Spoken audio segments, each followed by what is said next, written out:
guys, it's me again. It's nazor.ezeh in the building. How are you doing? I hope you're doing okay. I hope you're bouncing in the Lord. I know that some of you have not seen my face before. Some of you have not even entered this channel before. But today, it could maybe that is my thumbnail, this face that attracted you inside here. I'm happy to have you here. Thank you for coming. Thank you for not scrolling by, because like I always say, you could have easily scrolled by and nobody will come and arrest you. But you decided that you want to come inside here today to know what is happening. You are very welcome. Thank you for coming. So I bring you a story time video. Some of you love story time. I know one person like Ngozi Ajayi that loves story time. She loves it like food.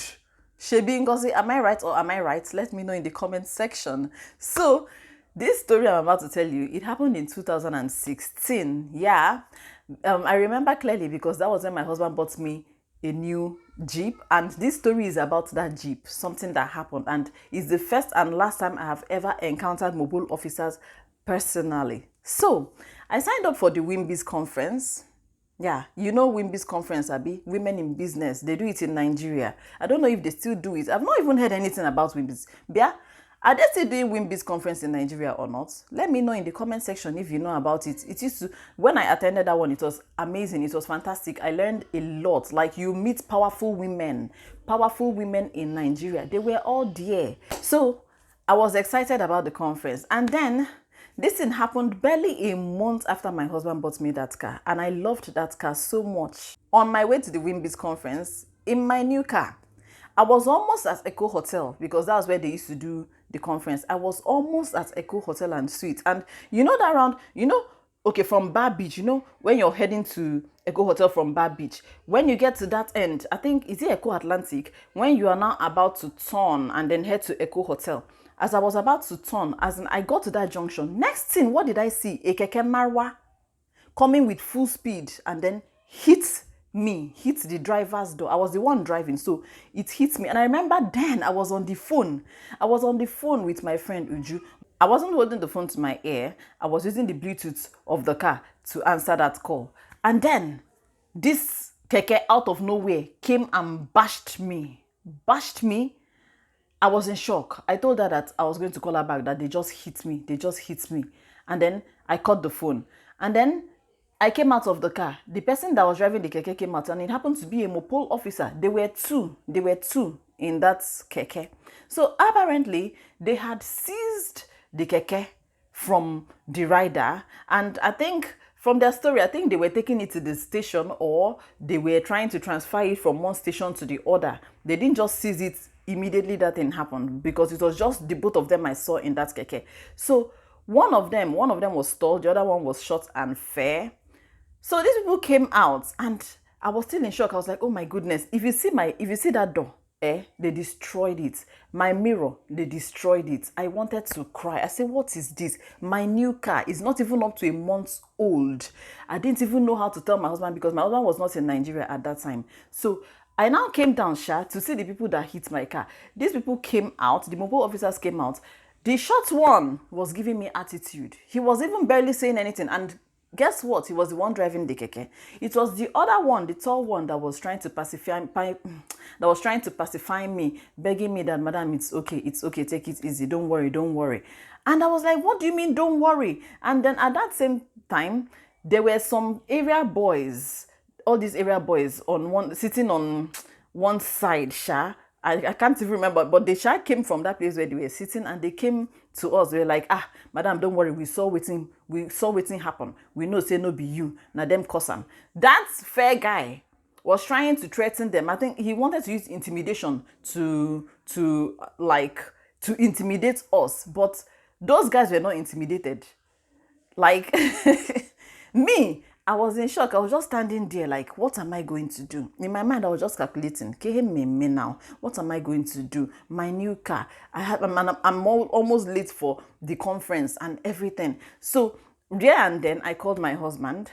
Meanwhile, the fair one was already giving attitude, trying to find a way for them to get out of there. But the tall one was very considerate. He was trying to tell him that, wait first, let them sort me out. Let them sort the madam out. So he eventually took the keke and left. But that tall one stayed with me.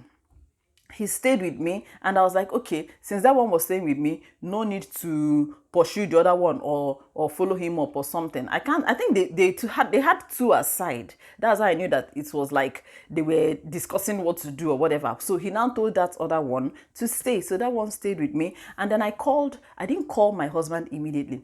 I called my parents first and told them what happened, and then my younger brother was in Lagos at the time, so he started coming from Kuka to Echo Hotel. So that other MOPOL guy, God bless his heart, like his name was Tunde. I remember very clearly. His name was Tunde, and I wish I still have his contact. I don't know why I don't have his contact anymore, but he was so nice to me. So he was assuring me that I shouldn't worry, that they will find a way to fix the car. I said, okay, how do we get it out of here? First of all, we need to get to Echo Hotel. So he now entered the passenger side and told me to try and drive. I couldn't even open the door of the driver's side anymore because they jammed it. It was dented, as in very dented. So I now had to come out. I had to enter from the passenger side. I had to climb over, and then he sat on the passenger side. So I drove all the way to Echo Hotel, and then we drove inside the compound. Meanwhile, before we left, the area boys were telling me, madam, make you no grill, make sure say them fix your motor, make you collect him gun, make you do this, make you do that. And my man was like, he collect him gun? How am I going to collect an officer's gun? Jesus.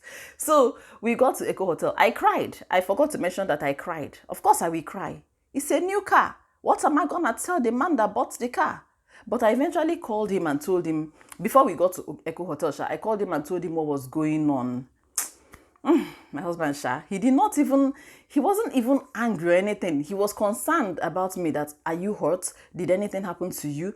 I said, I was not hurt. It's just the car. It's just the front door of the car. He said, okay, that I should say the officer is with me. I said, yes. He said, okay, he should follow me to the hotel. Let's see what's going to happen. Let him see what their plan is, but I should calm down. I said, okay, no problem. So my brother was on his way to Echo Hotel. So when I got to Echo Hotel, I said, let me try. Now, maybe those people said I should collect his gun. Okay, they said when we got to Echo Hotel, we had to find a parking space. It took us a while to find parking space. We eventually found somewhere, a space at the back, and we parked there. And then he came down with me and we walked in, because I was already late for the conference, and the conference was not cheap. We paid money for it. So as I was going inside, he said he was going to follow me. He just wanted me to be calm. He just wanted me. I wasn't pregnant though, or anything. So because people are wondering why he was busy trying to calm me down and all. He wanted me to be calm. He just happened to be a very nice fellow. So he followed me inside. He couldn't follow me inside where we were registering, where we were collecting our tags and everything. But he stood out there. He told me I should just go in so that I would collect my tag and everything, so that I would not be late. That I shouldn't worry, that I will come out and I'll still see him. And I said, okay, in my mind, I said, let me try what those people said I should do. And I told him, okay, give me your gun. He looked at me like, You say I should give you my gun, ma? I said, yes, give me your gun. He said, no. No, the way I can never forget the way he reacted. He said, no, madam, I no fit give you my gun now. Say if anything happens to this gun now, wahala for me. I no fit give you my gun. But no worry, I know say you won't hold him so that you go make sure say I go dey here. No worry. If you come out, you go still see me here. I said, okay, no wahala. Let me just go. I went inside. Can you believe that I went in, I did my on-site registration, and I came out and still met him there. So while I was now there with him, my brother now called me and told me that he was around. So he now came in and met us there. So my brother now took the car with him. He followed my brother to the mechanic. He was the person that called the mechanic of choice. He said he had a particular mechanic around the Victoria Island. Hey, Jesus. Upon all this makeup, my tongue is twisting itself. Jehovah. God no go shame us. Anyway, so he had a mechanic around the Victoria Island area. So he took my brother and the car to the mechanic while I was at the conference. So my brother was now calling me to let me know how far. And sometimes he himself, the Tunde guy, will call me to tell me, Madam, how far? Are you still at the conference? I hope everything is going well. Don't worry. I'm going to keep calling you to update you. In my mind, I was like, hey, this guy is being unnecessarily nice. You know how it is in Nigerians. When somebody is too nice, you begin to be suspicious of that person. I was like, why is he being so nice? In my mind, I was like, okay, my brother is already here. And in my mind, I had already resolved that the money to repair that car would eventually come out of my pocket. But do you know that by the time the conference was finished, by 6 p.m. in the evening, this accident thing happened in the morning, around 9 a.m. Around that 6 p.m., this man was still calling me, even though he was no longer with my brother. But by the time I finished and I took a cab to the mechanic, which was still around that VI area, I got there and saw that they had already panel beat the door. They had hit the dent out and smoothened it and applied one white thing. You know that white thing they used to apply on the car? Yeah, so they had already applied the white in there. But Tunde was no longer there. But he kept on calling me. So he paid a deposit. Do you know, till today, I don't know where that money came out from. I don't know if it's his own money or maybe the police station, wherever they were working at, gave them money. I don't know. But do you know that I ended up not paying a dime?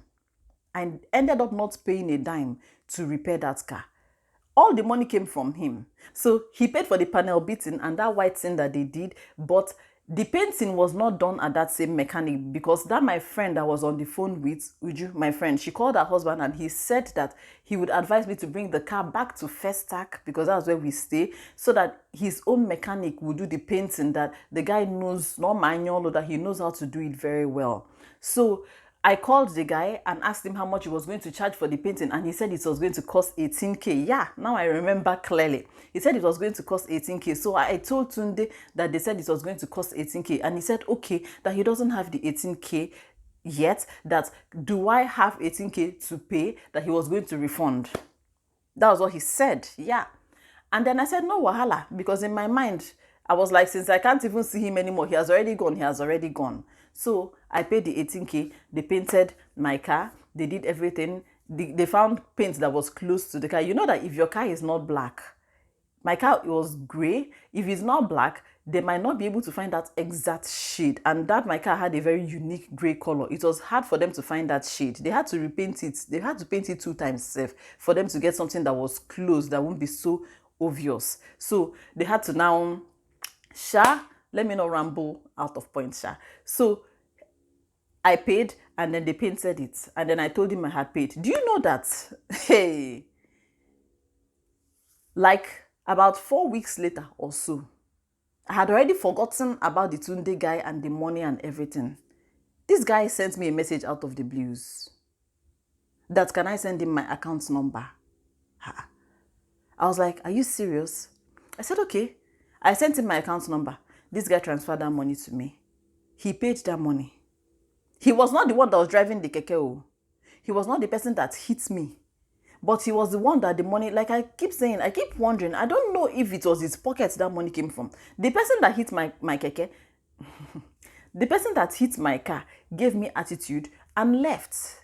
The one that did not hit the car stayed with me all through, kept on calling me on the phone to make sure that everything was going well. And then he ended up paying, even though he told me that if I should pay, that he would pay me later. I had already forgotten about it. And then a month later, about 4 weeks later, I got a message from him that I should send my account details. I sent him my account details to try my luck. And this guy actually credited my account with that 18k. And then I later found out that he was now chatting me up. I later found out that he's married with children and everything. But I have not seen, like, I was so shocked. That's why whenever I hear all these stories about SARS officers and everything, I get really angry. But at the same time, I always remember that Tunde guy and how special and how kind he was. And I know for a fact that there are also good officers, but they are just very few. They might be only 10. Tunde and 9 others. Yeah. But that was my experience in the hands of those MOPOL officers. That was how I bashed my car. Barely a month after my husband bought it for me. That's how, not that I bashed my car. That's how they bashed my car. So, that is it. So, I remember this story and said, let me come and share it with you, because people like you, like Ngozi and Co, that like story time on this channel. And another reason why I said let me come and tell this story is that you see this makeup, it cannot waste. I just filmed a tutorial on how to achieve this look, and I'm sure that by now you have watched it. So when I finished, I was about to go and wash off the makeup, and I said, this look cannot waste. It's too beautiful to be wasted. So I changed my shirt and I came here and decided to film this video, even though I did not plan to film it today. But I'm glad that I have filmed it. I'm going to cancel it from my book. Thank you so much for watching. If you are still here, I say thank you. And if you are new here, I say please subscribe to my channel. God bless you. We are gonna see ourselves in the next video. Bye.